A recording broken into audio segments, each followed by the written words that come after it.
اعوذ باللہ من الشیطان الرجیم بسم اللہ الرحمن الرحیم۔ قوم بنی اسرائیل نے بہت طولانی عرصے تک فرعون کے زیر تحت آزار و اذیت میں زندگی گزاری، کیونکہ فرعون اپنے انڈر رہنے والے لوگوں کو خدائے یگانہ سے دور کرتا تھا اور اپنے آپ کو خدا کہلواتا تھا، اور وہ لوگوں کو عبادت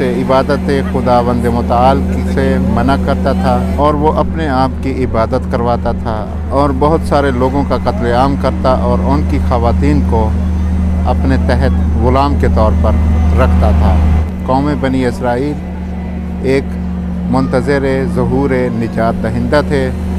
اور ان کے ظہور کے لیے دعا کیا کرتے تھے۔ ایک رات فرعون نے ایک ڈراؤنا خواب دیکھا، فوراً نیند سے بیدار ہوا تو اس نے اپنے خواب کی تعبیر والوں کو بلایا اور ان کو اپنا خواب سنایا۔ جب انہوں نے اس کی تعبیر کی تو انہوں نے کہا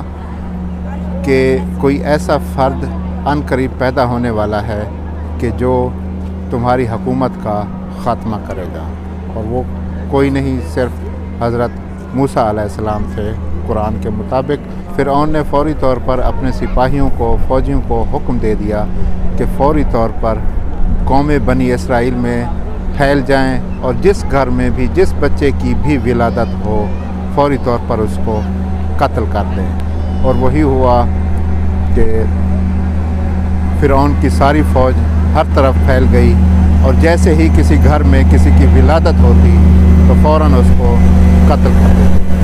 لیکن خدا کا کرنا ایسا ہوا کہ خداوند متعال نے حضرت موسیٰ علیہ السلام کو بغیر کسی اطلاع کے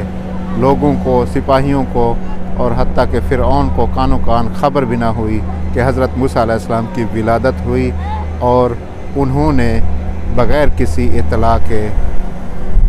مخفی طور پر پرورش پائی، اور فرعون کے سپاہیوں سے اور حتیٰ کہ خود فرعون سے دور حفظ و سلامتی کے ساتھ اس دنیا میں تشریف لائے، اور دشمنوں کو کانوں کان اس کی خبر بھی نہ ہوئی، اور حضرت موسیٰ علیہ السلام کو کسی قسم کا کوئی نقصان بھی نہ ہوا۔ اسی طرح ہمارے صاحب العصر والزمان امام زمانہ عجل اللہ فرجہ الشریف کی ولادت بھی، جس طرح کہ ان کا پچھلے لیکچر میں ذکر ہوا ہے کہ ان کی ولادت بھی مخفی طور پر ہوئی، اور لوگوں کو کانوں کان خبر بھی نہ ہوئی، اور دشمنوں سے دور حفظ و سلامتی کے ساتھ اس دنیا میں تشریف لائے۔ تو اسی طرح ہمارے امام زمانہ عجل اللہ فرجہ الشریف اور